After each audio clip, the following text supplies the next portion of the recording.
Hello, नमस्कार साथियों। स्वागत है आप सभी का हमारे बीजी क्लास यूट्यूब चैनल पर। तो साथियों, आज अपन पढ़ने वाले राजस्थान जीके जो बेस्टीसी परीक्षा 2025 से संबंधित होने वाला है साथियों। तो चलते साथियों, चलने से पहले जिसने अभी तक चैनल को सब्सक्राइब नहीं किया है वो चैनल को सब्सक्राइब कीजिएगा और वीडियो को लाइक और शेयर करना न भूलिएगा साथियों। तो ये 40 क्वेश्चन की मैं श्रृंखला आपके सामने लेकर आया हूँ जो बेस्टीसी परीक्षा के लिए इंपॉर्टेंट साबित होने वाले साथियों। तो चलते हैं पहले क्वेश्चन की ओर। पहला क्वेश्चन आता है साथियों हमारा कि 13 ताली नृत्य का संबंध निम्न में से किस महिला से है। महिला के बारे में पूछा गया है आपसे, तो आप सभी को पता होना चाहिए साथियों कि 13 ताली नृत्य का संबंध किस महिला से, मीराबाई से, मांगी बाई से, ताराबाई से या फिर फल्गू बाई से। तो इसका राइट आंसर क्या हो जाएगा? मांगी बाई हो जाएगा साथियों। 13 ताली नृत्य का संबंध किनसे है? मांगी बाई से, यानी कि ऑप्शन नंबर बी इसका राइट आंसर हो जाएगा। मांगी बाई जो 13 ताली नृत्य करने में प्रसिद्ध है साथियों। तो बात करते हैं कि 13 ताली नृत्य किसकी स्मृति में किया जाता है, तो ये रामदेव जी की स्मृति में किया जाता है साथियों। किनकी स्मृति में किया जाता है 13 ताली नृत्य? रामदेव जी की स्मृति में किया जाता है। और इन 13 ताली नृत्य का उद्गम स्थान कहाँ से माना जाता है? पादरला गांव है एक, वहां कहाँ पे? पाली जिले में। पादरला गांव पाली से 13 ताली नृत्य का उद्गम स्थान माना जाता है। इनकी प्रसिद्ध नृत्य का नाम मांगी बाई है। रामदेव जी की आराधना में किया जाता है। इसमें 13 मजरे 13 मजरे यानी कि 9 मजरे तो पैर में, दाहिने पैर में, 2 मजरे अपने दाहिने हाथ के कोने में, ऐसे करके 13 मजरे इसमें बनाए जाते हैं और उसको लेकर ये नृत्य किया जाता है। ठीक है, चलते हैं नेक्स्ट क्वेश्चन को। नेक्स्ट क्वेश्चन आता है हमारा कि जोधाबाई का वास्तविक नाम क्या था? जोधाबाई का वास्तविक नाम क्या था साथियों? इसका राइट आंसर बताइएगा।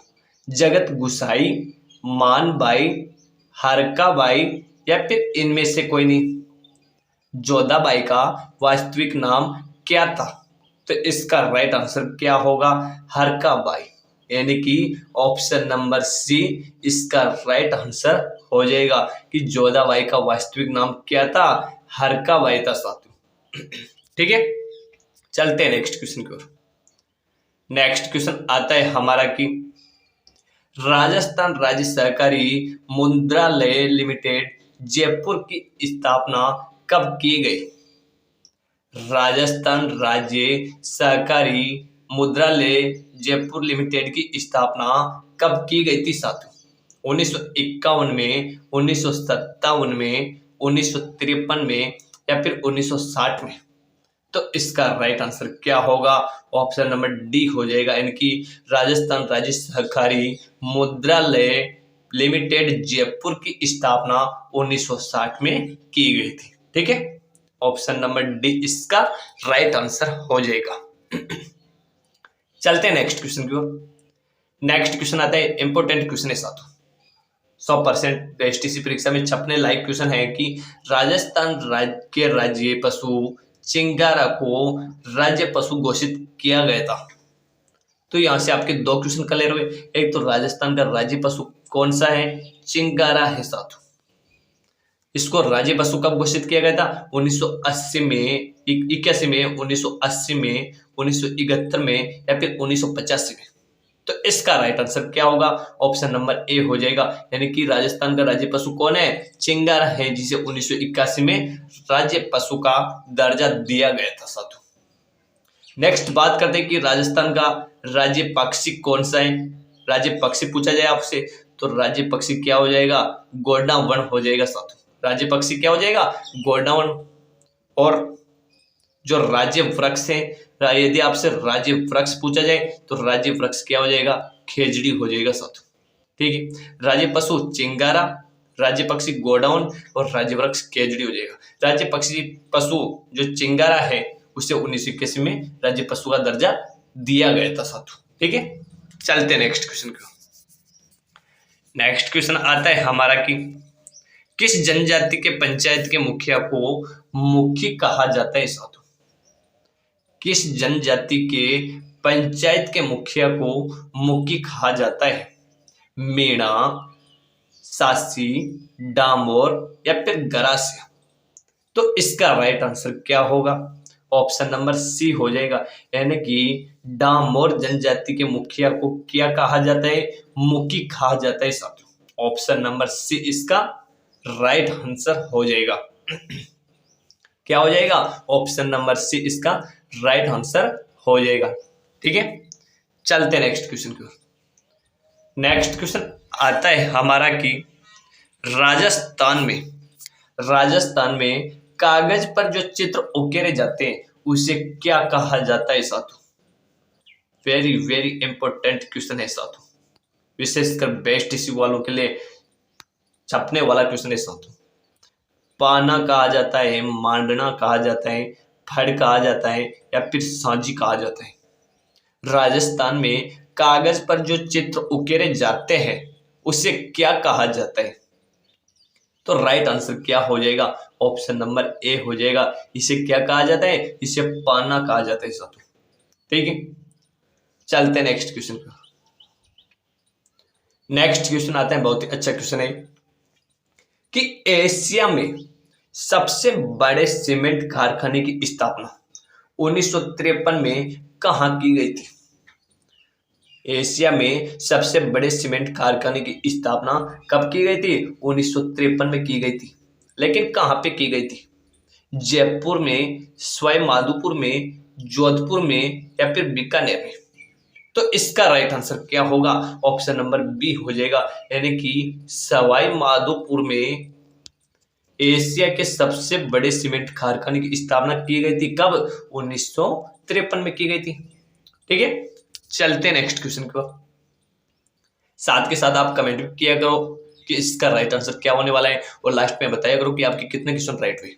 ठीक है, जिसने अभी तक चैनल को सब्सक्राइब नहीं किए वो चैनल को सब्सक्राइब कीजिएगा और वीडियो को लाइक और शेयर भी जरूर कर दीजिएगा साथियों। ठीक है, नेक्स्ट क्वेश्चन आता है हमारा कि सम्राट अकबर के दरबार में वह कौन सा कछुआ वंशीय शासक था जिसने सर्वाधिक मनसबदारी प्राप्त की थी? सम्राट अकबर के दरबार में, किसके दरबार में? सम्राट अकबर के दरबार में वह कौन सा कछुआ वंशीय शासक था जिसने सर्वाधिक मनसबदारी प्राप्त की थी? राम सिंह, राजा मान सिंह प्रथम, माधव सिंह या फिर सवाई ईश्वरी सिंह? तो इसका राइट आंसर क्या होगा? ऑप्शन नंबर बी हो जाएगा, यानी कि मान सिंह प्रथम। अकबर के दरबार में कछुआ वंशीय शासक था मान सिंह प्रथम, जिसने सर्वाधिक मनसबदारी प्राप्त की थी। और हल्दी घाटी का जो युद्ध लड़ा गया था उसमें सेनापति का नेतृत्व भी किसने किया था? मान सिंह ने किया था। ठीक है, चलते हैं नेक्स्ट क्वेश्चन की ओर। नेक्स्ट क्वेश्चन आता है हमारा कि the early Chauhan dynasties Rajasthan के किस प्रमुख इतिहासकार की रचना है? Doctor G N. Sharma, doctor G H. Ojha, doctor Dashrath Sharma या फिर B N. Reu? The early Chauhan dynasties Rajasthan के किस प्रमुख इतिहासकार की रचना है? इसका राइट आंसर क्या होगा? ऑप्शन नंबर सी हो जाएगा, यानी कि डॉक्टर दशरथ शर्मा की रचना है the early Chauhan dynasties. Important question है साथियों। ठीक है, याद रखिएगा कि दी अर्ली चौहान डायनेस्टीज किसकी रचना है? डॉक्टर दशरथ शर्मा की। ठीक है, चलते नेक्स्ट क्वेश्चन को। नेक्स्ट क्वेश्चन आता है हमारा कि नेक्स्ट क्वेश्चन क्या है कि जॉर्ज थॉमस के बारे में, किसके बारे में? नेक्स्ट क्वेश्चन जॉर्ज थॉमस के बारे में है कि जॉर्ज थॉमस आयरलैंड का निवासी था। जॉर्ज थॉमस आयरलैंड का निवासी था, यानी कि इसमें आपको राइट आंसर बताना है कि कौन सा राइट आंसर है। जॉर्ज थॉमस के बारे में आयरलैंड के निवासी थे। दूसरा, ग्वालियर के राष्ट्रकूट शासक दौलत राव वह अंग्रेजी कमांडर था। तीसरा, इनका उल्लेख 1805 ईस्वी में विलियम फ्रैंकलिन ने किया। इनमें से कौन सा कथन सही है साथियों? तो इसमें सही कौन से होने वाला है? एक तो जॉर्ज थॉमस आयरलैंड के निवासी थे, बिल्कुल राइट है, पहला क्वेश्चन राइट है। दूसरा है कि ग्वालियर के राष्ट्र शासक दौलत राव का अंग्रेजी कमांडर था, यह बिल्कुल गलत है। तीसरा है कि इनका उल्लेख 1805 में विलियम फ्रैंकलिन ने किया था, बिल्कुल सही है।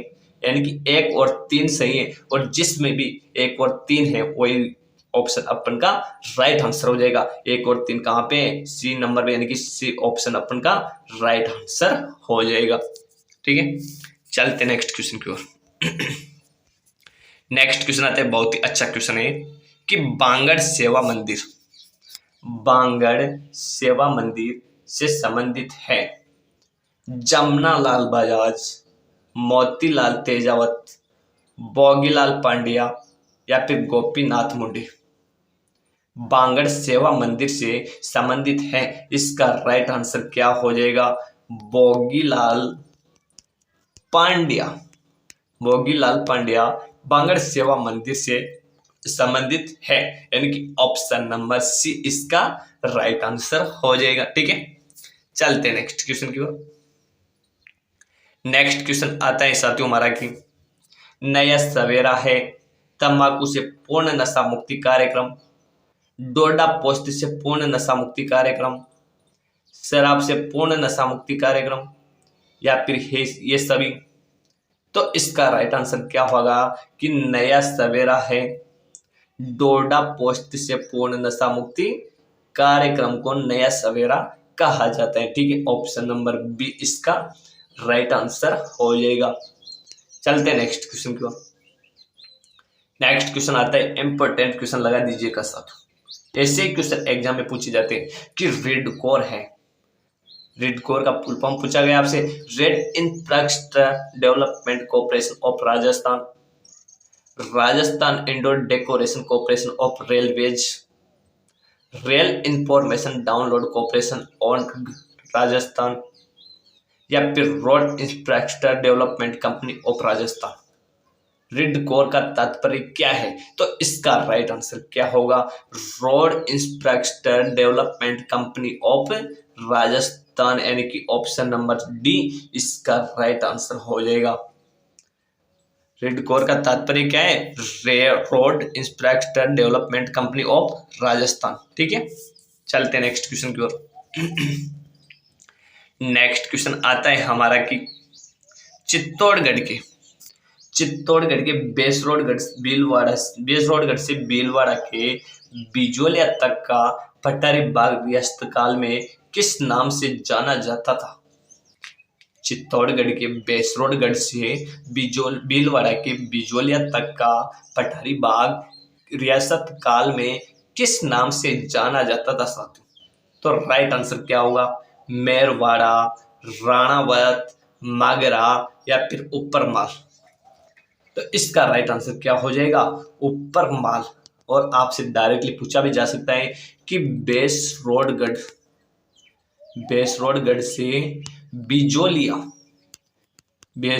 से बिजोलिया तक का क्षेत्र किस नाम से जाना जाता है? ऊपरमाल के नाम से जाना जाता है। ठीक है, ऑप्शन नंबर डी इसका राइट आंसर हो जाएगा। चलते नेक्स्ट क्वेश्चन की ओर। नेक्स्ट क्वेश्चन आता है, वेरी वेरी इंपॉर्टेंट क्वेश्चन है जो चित्र शैली से संबंधित है कि बाणी ठनी पेंटिंग शैली का संबंध किस शहर से है? बीकानेर, किशनगढ़, बूंदी और सांगानेर। तो इसका राइट आंसर क्या होगा? ऑप्शन नंबर बी हो जाएगा। बाणी ठनी चित्र शैली का संबंध किनसे? किशनगढ़ चित्र शैली से। और आपको यहाँ पे पूछा जाए कि इनका मेन मुख्य पात्र कौन था? सावंत सिंह या नागरी दास था साथियों। कौन था? नागरी दास, जिसे किस नाम से भी जाना जाता है? सावंत सिंह के नाम से भी जाना जाता है साथियों। नागरी दास को किस नाम से भी जाना जाता है? सावंत सिंह के नाम से भी जाना जाता है। और मुख्य महिला पात्र कौन थी इसमें? बाणी ठनी थी साथियों। कौन थी? बाणी ठनी मुख्य महिला पात्र थी। ठीक है, चलते हैं नेक्स्ट क्वेश्चन की ओर। नेक्स्ट क्वेश्चन आता है हमारा कि राजस्थान में बायोमास ऊर्जा की बहुत अधिक संभावना है क्योंकि रेगिस्तानी क्षेत्र उपलब्ध हैं, सूर्य की गर्मी उपलब्ध है, पशु उपलब्ध हैं, या फिर सरसों की भूसी उपलब्ध है? क्यों है राजस्थान में बायोमास की ऊर्जा की बहुत अधिक संभावना है? क्यों? क्योंकि सरसों की भूसी की उपलब्धता है राजस्थान के अंदर, यानी कि ऑप्शन नंबर डी इसका राइट आंसर हो जाएगा। ठीक है, चलते हैं नेक्स्ट क्वेश्चन की ओर। नेक्स्ट क्वेश्चन आता है हमारा कि सुनारी सभ्यता कहाँ से प्राप्त हुई है? सिक्कर से, जैसलमेर से, जयपुर से, या फिर झुंझुनू से? सुनारी सभ्यता कहाँ से प्राप्त हुई है? इसका राइट आंसर क्या हो जाएगा? ऑप्शन नंबर डी हो जाएगा, यानी कि सुनारी सभ्यता झुंझुनू से प्राप्त हुई है साथियों। ठीक है, चलते हैं नेक्स्ट क्वेश्चन की ओर। नेक्स्ट क्वेश्चन आता है हमारा कि वेरी वेरी इंपॉर्टेंट क्वेश्चन है साथियों बेस्ट इश्यू वालों के लिए, कि 29 नियम किस संप्रदाय के हैं? जाट संप्रदाय के, विश्नोई संप्रदाय के, नाथ संप्रदाय के, या फिर रामदासी संप्रदाय के? 29 नियम किस संप्रदाय के हैं? इसका राइट आंसर क्या होगा? ऑप्शन नंबर बी हो जाएगा, यानी कि 29 नियम विश्नोई संप्रदाय से संबंधित हैं। किस संप्रदाय से संबंधित है? 29 नियम विश्नोई संप्रदाय से संबंधित है साथियों। और इनके जो प्रवर्तक हैं वो कौन है? विश्नोई संप्रदाय के प्रवर्तक किसे माना जाता है साथियों? इसका राइट आंसर आप मेरे को कमेंट करके बताइएगा कि विश्नोई संप्रदाय के प्रवर्तक कौन है। ठीक है, इसका राइट आंसर बताइएगा आप मेरे को। और ये जो इनका मेन स्थान है वो कौन सा है विश्नोई संप्रदाय का?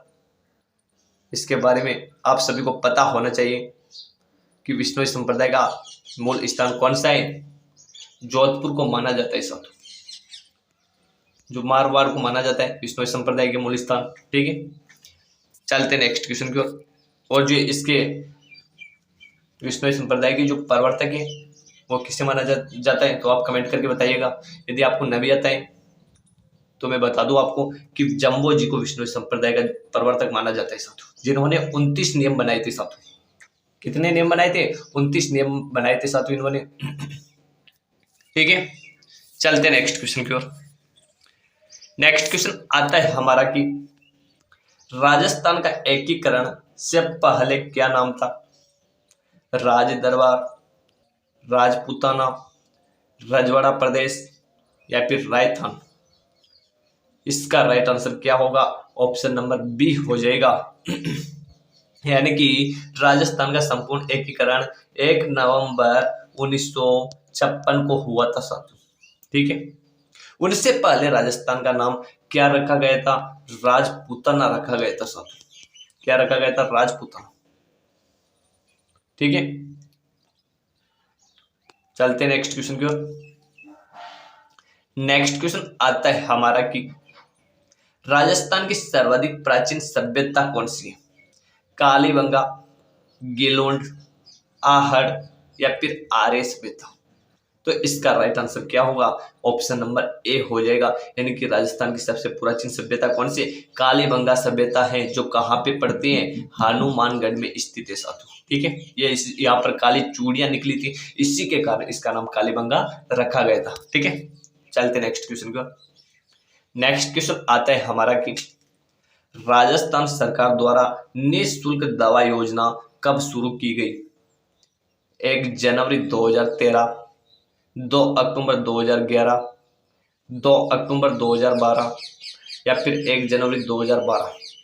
तो इसका राइट आंसर क्या होगा? 2 अक्टूबर 2 अक्टूबर सॉरी, यानी कि 2 अक्टूबर 2012 को ऑप्शन नंबर बी इसका राइट आंसर हो जाएगा कि राजस्थान सरकार द्वारा निःशुल्क दवा योजना कब शुरू की गई थी? 2 अक्टूबर 2012 को शुरू की गई थी साथ, यार सॉरी 2011 को। ठीक है, चलते नेक्स्ट क्वेश्चन की ओर। नेक्स्ट क्वेश्चन आता है हमारा कि 2011 में वर्ष 2011 की जनगणना के अनुसार राजस्थान के संबंध में कौन सा कथन सही नहीं है? नहीं है, नेगेटिव क्वेश्चन पूछा गया है। सर्वाधिक महिला साक्षरता जयपुर में है, न्यूनतम महिला साक्षरता जालौर में है, महिला साक्षरता में सर्वाधिक वृद्धि डूंगरपुर में हुई है, न्यूनतम पुरुष साक्षरता प्रतापगढ़ में है। तो इनमें से आपको 3 क्वेश्चन सही है, एक गलत है, वो गलत का चुनाव करना है। तो इसमें नीचे की ओर से चलते हैं कि न्यूनतम पुरुष साक्षरता प्रतापगढ़ में, बिल्कुल राइट। महिला साक्षरता सर्वाधिक डूंगरपुर में है, बिल्कुल राइट है। सर्वाधिक महिला साक्षरता कहाँ में वृद्धि कहाँ पे हुई है? डूंगरपुर में हुई है साथों, ठीक है। न्यूनतम महिला साक्षरता कहाँ पे? जालौर में, बिल्कुल राइट है। और सर्वाधिक महिला साक्षरता जयपुर में, ये बिल्कुल गलत है। तो ऑप्शन नंबर ए इसका राइट आंसर हो जाएगा, ठीक है। चलते नेक्स्ट क्वेश्चन की ओर। नेक्स्ट क्वेश्चन आता है हमारा कि मत्तिरे की राड किन के मध्य हुई थी? मत्तिरे की राड क्या है? युद्ध है साधु जो किन किन के मध्य हुई थी? अमर सिंह व गज सिंह, अमर सिंह व राय सिंह, कर्ण सिंह व सूरत सिंह, या फिर कर्ण सिंह व अमर सिंह। तो ऑप्शन नंबर डी इसका राइट आंसर हो जाएगा कि मत्तिरे की राड युद्ध किस किस के मध्य हुई थी? कर्ण सिंह व अमर सिंह, कर्ण सिंह व अमर सिंह के मध्य मत्तिरे की राड का युद्ध हुआ था। क्यों हुआ था? तो आप सभी को पता होना चाहिए कि एक मत्तिरा था, उनका जो बेल उगती है उसकी, वो तो एक राज्य की इसमें उगी थी, और वो जो मत्तिरा आया था वो दूसरे राज्य की सीमा में आ गया था। उसी कारण वहां पे 2 किसानों के बीच में झगड़ा हो गया और वो बात राजा तक पहुंच गई और वो उसका युद्ध का परिणाम निकला साथ, ठीक है। चलते हैं नेक्स्ट क्वेश्चन की ओर। नेक्स्ट क्वेश्चन आता है हमारा कि वर्ष प्रतिपदा मनाया जाता है साथों। वर्ष प्रतिपदा मनाया जाता है चैत्र शुक्ल पक्ष की एकम को, चैत्र शुक्ल पक्ष की द्वितीया को, चैत्र शुक्ल पक्ष की तृतीया को, या चैत्र शुक्ल पक्ष की चतुर्थी को। तो इसका राइट आंसर क्या होगा? ऑप्शन नंबर सी हो जाएगा, यानी कि चैत्र शुक्ल पक्ष की तृतीया को वर्ष प्रतिपदा मनाया जाता है। वर्ष प्रतिपदा कब मनाया जाता है? चैत्र शुक्ल पक्ष की तृतीया को मनाया जाता है, ठीक है। तो आज की क्लास का यहीं पे समापन करते हैं, मिलते हैं नेक्स्ट क्लास में। तब तक के लिए आप बने रहिएगा हमारे बीजी क्लासेज यूट्यूब चैनल के साथ, और जिसने अभी तक चैनल को सब्सक्राइब नहीं किया है वो चैनल को सब्सक्राइब कीजिएगा जल्दी से, ताकि आगे की आने वाली वीडियो का आपको नोटिफिकेशन मिल सके। और चैनल वीडियो को लाइक और शेयर करना ना भूलेगा साथों, ठीक है। तो मिलते हैं नेक्स्ट क्लास में, तब तक के लिए धन्यवाद सभी को राम राम।